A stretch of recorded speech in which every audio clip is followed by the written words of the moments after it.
No início dos anos 80, os adolescentes ingleses estavam tramando uma revolução nas salas de aula, nos recreios e nos seus quartos.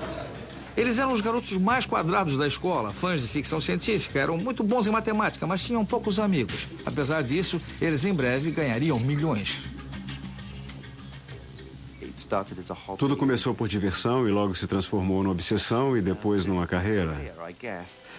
Os gêmeos Philip e Andrew Oliver eram adolescentes ingleses típicos. Seus pais não admitiam que eles tivessem um joguinho eletrônico para brincar na televisão, mas achavam que o computador era uma ferramenta educativa. Exatamente naquela época, uma série de computadores domésticos baratos chegou ao mercado, entre eles o ZX Spectrum e o Commodore 64.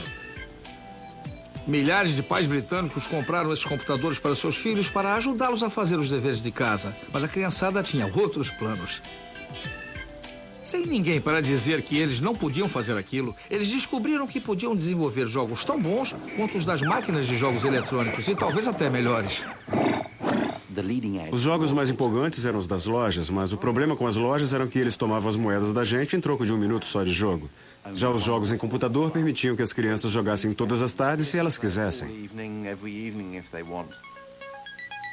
Os gêmeos Oliver aprenderam por eles mesmos a desenvolver os programas dos jogos. Em 1982, com apenas 13 anos de idade, eles mandaram um jogo para uma revista de jogos e ele foi aceito. O jogo se chamava Road Runner. Era muito legal chegar na escola e mostrar o jogo para a turma e dizer que era nós que fizemos e jogar com os outros meninos.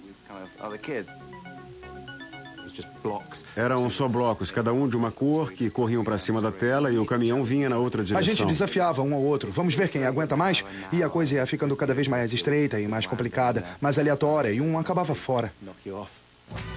A revista pagou $70 a eles. Muito dinheiro para garotos de 13 anos. Depois eles tiveram uma chance de aparecer na televisão. Mandaram um jogo para um concurso levado a efeito por um programa para crianças. Nós escrevemos o jogo, mandamos pra lá, ganhamos o primeiro prêmio e aparecemos na televisão. Foi legal, mas também foi muito engraçado, porque depois do concurso nos disseram que o único jogo que foi mandado foi o nosso. O que queriam era que as crianças desenhassem no papel, mas nós escrevemos um jogo mesmo. Choveram ofertas de compra para os jogos deles e a diversão dos gêmeos transformou-se numa indústria de fundo de quintal.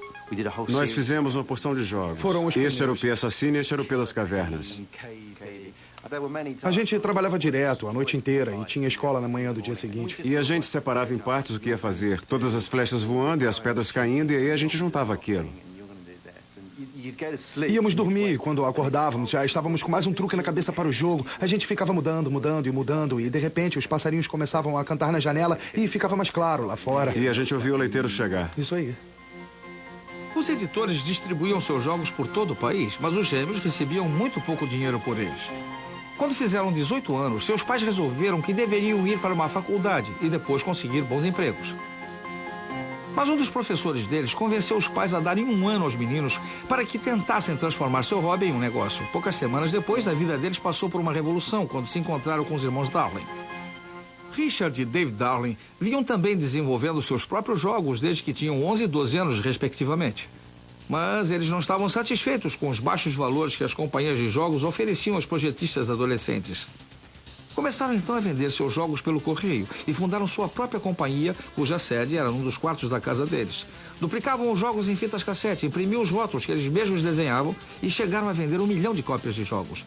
Quando tinham apenas 17 e 18 anos, fundaram sua própria editora de jogos, chamada Codemasters. E na primeira feira que visitaram, eles conheceram os gêmeos Oliver, que tinham 18 anos. Os gêmeos Oliver entraram e fizeram uma demonstração de um dos jogos que eles já haviam desenvolvido. Eles disseram, ótimo, oferecemos a vocês $15 mil por esse jogo. Ficamos embasbacados. Eles disseram que seus queixos caíram e ficaram muito empolgados, não esconderam sua emoção. Não víamos a hora de chegarmos em casa e não conseguimos dormir. Dentro de mais ou menos um mês, nós escrevemos o Super Robin Hood, que foi direto para o topo da lista dos mais vendidos. No Natal já havíamos vendido 100 mil unidades e ganhamos $15 mil. Ele continuou a vender bem, por isso ganhamos um pouco mais, eu não podia acreditar. Não conseguimos mais parar e começamos a escrever mais jogos para a Codemasters. Foi uma das associações de maior sucesso em toda a história dos videogames. A metade de todos os jogos da Codemasters passou a ser desenvolvida por nós. Os gêmeos Oliver estavam trabalhando também num projeto secreto. Eles queriam inventar algo radicalmente novo, um jogo centrado numa personagem animada. Essa personagem era o Dizzy. Nós queríamos atingir o mundo da fantasia. Eu tive a ideia de colocar o rosto da personagem tomando quase toda a tela para que ganhasse personalidade. A Codemasters recebia uma quantidade enorme de cartas de fãs falando sobre o jogo. E cada vez que íamos lá, eles diziam, tem mais um monte de cartas para vocês aqui de fãs. Dizzy foi um sucesso internacional. O jogo liderou os mais vendidos em todo o mundo. Tínhamos jogos diferentes do Dizzy colocados em primeiro, segundo e terceiro lugares nas paradas de sucesso. Os adolescentes que desenvolviam jogos passaram a ser celebridades nacionais. Apareciam nas manchetes e davam provas de seu sucesso. Muitas Ferraris foram compradas por caras que pensavam que tinham passado no teste, mas eu acho que aquelas Ferraris não duraram muito nas mãos deles. O resultado de todo esse trabalho foi uma contribuição importante para o aumento de criatividade nos videogames. Eram jogos desenvolvidos por jogadores para jogadores. Graças à era dos computadores domésticos, a Inglaterra podia agora contribuir com mais projetistas de jogos e programadores do que qualquer outro país. Eu me lembro de dizer a um jornalista, eu acho que um dia este negócio vai ser maior do que a televisão. Hoje em dia, a indústria britânica de videogames já exporta mais do que a soma das exportações das indústrias britânicas de cinema e de televisão. Mas no início dos anos 80, enquanto os adolescentes ingleses eram as maiores estrelas do videogame, novas estrelas estavam nascendo no leste. A base da indústria estava a ponto de mudar novamente. A indústria de jogos de computador que havia começado com a Atari na costa oeste da América há 30 anos é dominada hoje pelo Japão.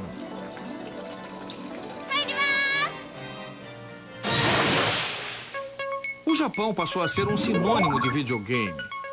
Isso se deve basicamente a uma série extraordinária de jogos que giram em torno de personagens, todos eles desenvolvidos nos anos 80 por um único gênio criativo.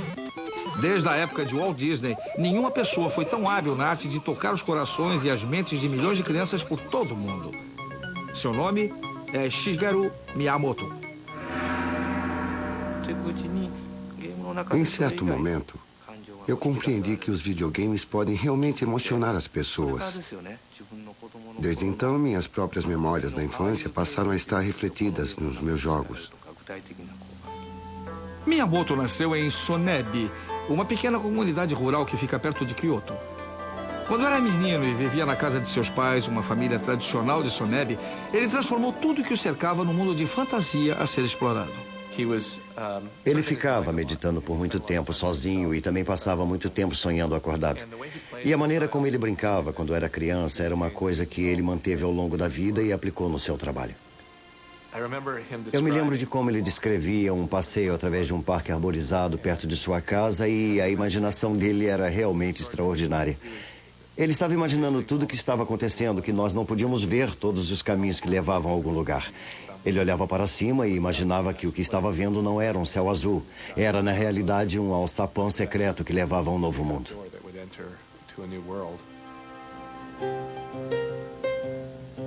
Em 1980, Miyamoto levou sua visão e sua imaginação para a Nintendo.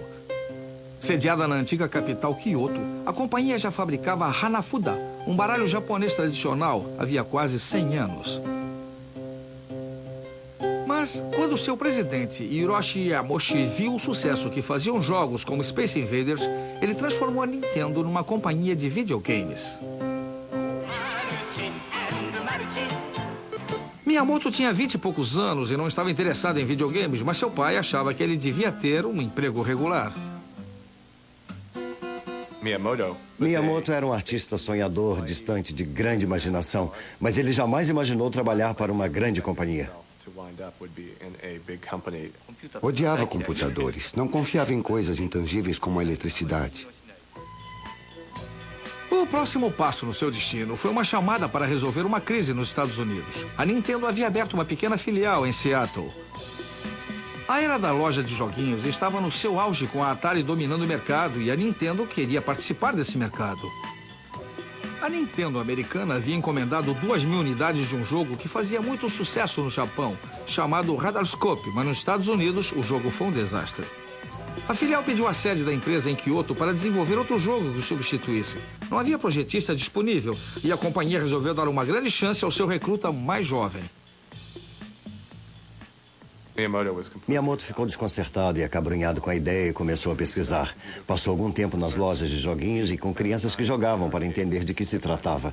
E começou a ter uma visão diferente dos videogames, como se fossem parecidos com filmes de cinema. E por que os jogos não podiam contar histórias?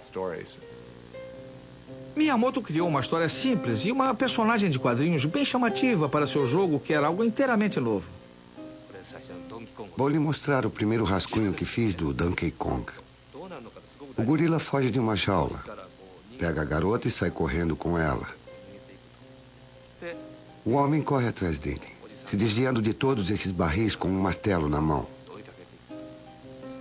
No fim do jogo, abre-se um buraco no chão, o gorila cai no buraco e morre. Para dar vida a essas personagens, Miyamoto teve de usar a tecnologia disponível naquela época. De repente alguém pergunta, como seria o cabelo desse cara? O problema era que ele estava caindo. Você teria de fazer o cabelo subir, ser soprado para cima com a queda, mas os projetistas da época não podiam fazer isso. Miyamoto solucionou esse problema dando a ele um chapeuzinho vermelho. Para dar um toque final, Miyamoto escreveu a música para o jogo e ele foi embarcado para Seattle. Faltava saber se o Donkey Kong teria mais sucesso do que o fatídico jogo Radarscope, que ele deveria substituir.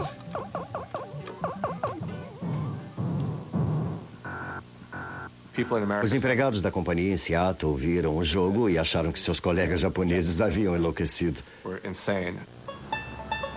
Tentando evitar outro desastre, os funcionários da Nintendo americana resolveram testar o jogo num bar das proximidades, exatamente como a Atari fizera com Pong uma década antes.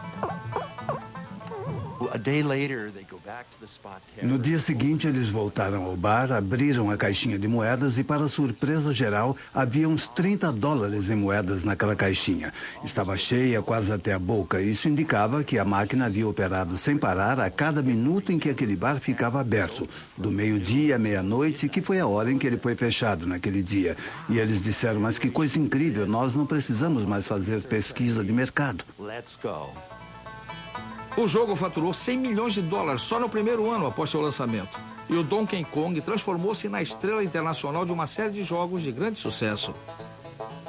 O primeiro companheiro do Donkey Kong, que se chamava Jumpman, ficou ainda mais famoso e produziu uma fortuna ainda maior.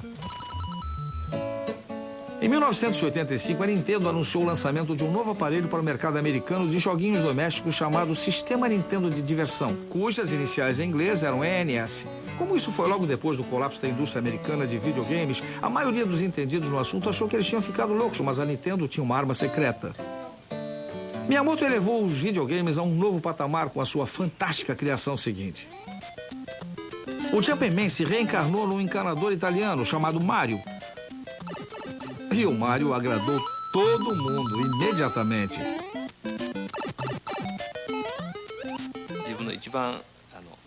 O Mario pode fazer coisas incríveis, como pular muito alto. Mas ele não é o super-homem. Ele se afoga na água e se machuca se cai de um lugar muito alto. Miyamoto criou um mundo para ser explorado pelo Mario. Um mundo cheio de tubos, esgotos, beiradas e barrancos íngremes, além de um verdadeiro exército de monstros muito coloridos para que ele os combatesse. O teste da versão inicial foi muito positivo. Depois eu criei o Mariozinho. O jogo ficou mais interessante com os dois. Aí eu fiquei imaginando que espécie de comida poderia transformar o Mariozinho no Mario grande. E foi aí que eu criei um cogumelo vermelho que tinha um aspecto horrível. Ele criava esses universos fantásticos parecidos com Alice no País das Maravilhas. Logo foi lançado outro jogo e Mario virou uma superestrela internacional. Em 1987, uma pesquisa mostrou que ele era reconhecido por mais crianças americanas do que o camundongo Mickey. E aí Miyamoto trouxe à luz sua obra-prima.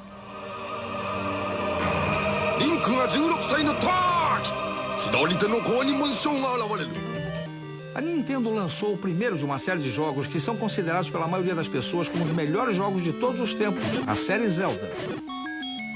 A lenda de Zelda foi além das formas planas de simples níveis. Ela ofereceu aos jogadores um enorme mundo mágico para ser explorado livremente. A história começa com uma criança de pé no meio de uma planície. Ela não tem nem espada nem escudo. O jogador inicia por dar um nome à criança, mas depois disso não tem ideia do que deve fazer. Ele começa a explorar a planície procurando coisas para fazer. Era um conceito muito audacioso na época. A série Zelda foi inspirada pelos passeios da infância de Miyamoto pelo mato em volta de sua casa. Eu subi num morro, atravessando uma floresta e uma pedreira. E finalmente cheguei a um grande lago. Foi uma grande surpresa para mim encontrar um lago tão grande nas montanhas.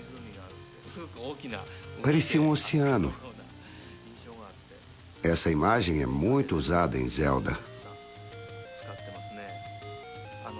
Ofereci muitos itens diferentes a serem descobertos no jogo Zelda. Esses itens estão lá para ajudar o herói a se transformar de uma criança em um adulto completo. Quando a criança cresce, o jogador pensa: eu estava com medo, mas agora sou muito forte. É esse o tipo de jogo que eu queria fazer. A Lenda de Zelda é um jogo que pode durar 100 horas até seu final e que deixou perplexos, fascinados e exaustos jogadores de todo o mundo. Foi uma sensação que quebrou todas as normas e definiu um gênero de videogame que desde então vem dominando o mercado.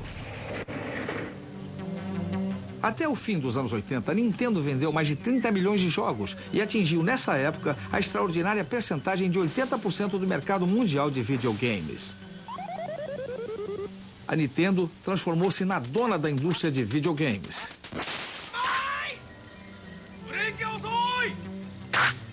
E logo depois iria provar isso com o lançamento de um aparelho novo e radical que iria agradar aos meninos, às meninas e até os adultos. Só faltava um jogo perfeito para acompanhar o lançamento. Mas para conseguir esse jogo, eles teriam de arrancá-lo das mãos de ferro do serviço secreto russo, a KGB.